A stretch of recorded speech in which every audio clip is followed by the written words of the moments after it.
Start.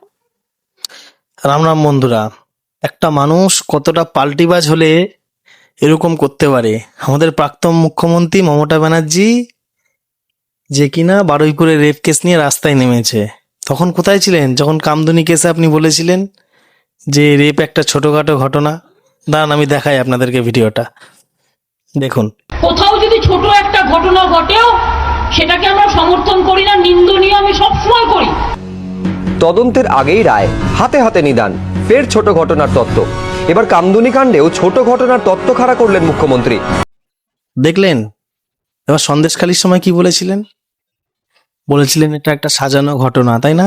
আচ্ছা আমি দেখালে সব থেকে ভালো হবে। ভিডিওটা দেখুন আপনারা।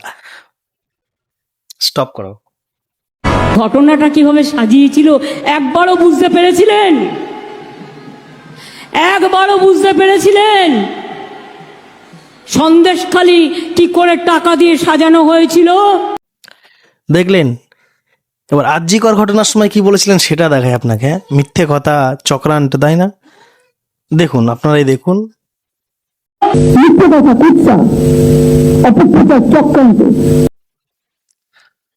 আর হাঁসখালি ঘটনাটা রেপ হয়েছে না প্রেম ছিল, তাই না?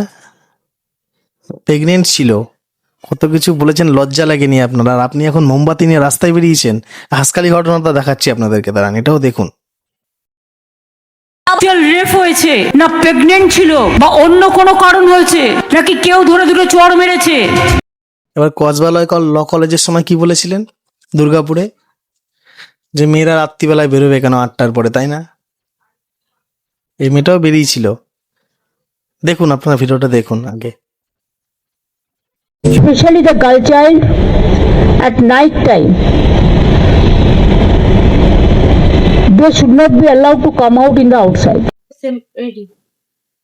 তারপরে কি এপ্রিল ফুল, মেয়েদের নিয়েই করা হচ্ছে, চক্রান্ত হচ্ছে, সাজানো ঘটনা, মিডিয়া সাজিয়াচ্ছে, তাই না?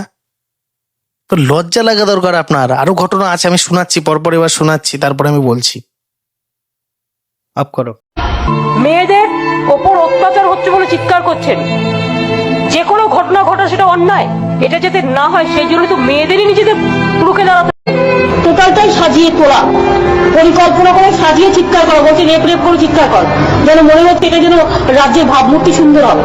কেউ তার কাজ নেই, টিআরপি রেট বাড়ানোর জন্য এগুলো করে বেড়াচ্ছে। দিন মানুষ কোথায় আনন্দ করবে, একটু মহালয়ের গান শুনবে, জীবনটাকে উপভোগ করবে, তা না সকাল থেকে একটা ঘটনা ঘটলেই সেটাকে নিয়ে দেখাচ্ছে বারবার। সেটা যে 10 কোটি লোকের মধ্যে একটা ছোট্ট ঘটনা, এটা কোনো ন্যূনতম ঘটনাও হতে পারে না, কিন্তু মানুষের জীবনটাকে একটা বিষাক্ত করে দিচ্ছে। একটা অ্যাক্সিডেন্ট হলেও সেই রক্তটাকে এক্সিবিট করা হয়, কিন্তু যারা ভালো কাজ করে সেই ভালো কাজটাকে তুলে ধরা হয় না।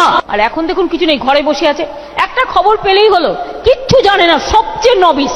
বাংলার মাটি প্রতিদিন এমন একটা দেখানো হচ্ছে যেন ধর্ষণের মাটি। আরে একটা দুটো ঘটনা তাও আমি মনে করি এটাও উচিত না। কি করবেন? আগেকার দিনে তো ছোট্ট ছোট্ট বাচ্চা ছেলে মেয়েরা একটু প্রেম করলে এত মার খেত বাবা মায়ের, এখন তো সবটাই ওপেন হয়ে গেছে। এখনকার জগৎটা হয়ে গেছে, এটা গ্লোবাল জগৎ হয়ে গেছে, ওপেন মার্কেট হয়ে গেছে, ওপেন অপশন হয়ে গেছে। মানুষের আজকে কোনো বাধা নয়, সবাই যে যার মতো করছে, কাজ করছে, খাচ্ছে, দাচ্ছে, ঘুরছে, অনেক খাটতে হচ্ছে, টেনশন আছে, তাদের জগৎটা তাদের মতো করতে দিন। মানুষ বোঝে সব, সেই জন্য আজকে গদিচ্যুত হয়েছেন, তাও ইস্তফা দিতে চাননি। লজ্জা লাগা দরকার আপনার মতন মুখ্যমন্ত্রী। সারা ভারতবর্ষের নামে কলঙ্ক আপনি। আপনি একসময় যা করেছেন আর এখন আপনি বেরোচ্ছেন কি মুখ নেই বুঝতে পারি না। মানে মেরুদণ্ডহীন পানি, কি বলবো, কুকুরেরও একটা মেরুদণ্ড আছে, লজ্জা আছে, আপনার মতো মানুষদের লজ্জা নেই। আচ্ছা যাই হোক, আর ভিডিও যদি ভালো থাকে লাইক কমেন্ট শেয়ার করবেন, আর কথাগুলো ঠিক বললাম নাকি কমেন্টে জানাবেন। রাম রাম, জয় শ্রীরাম।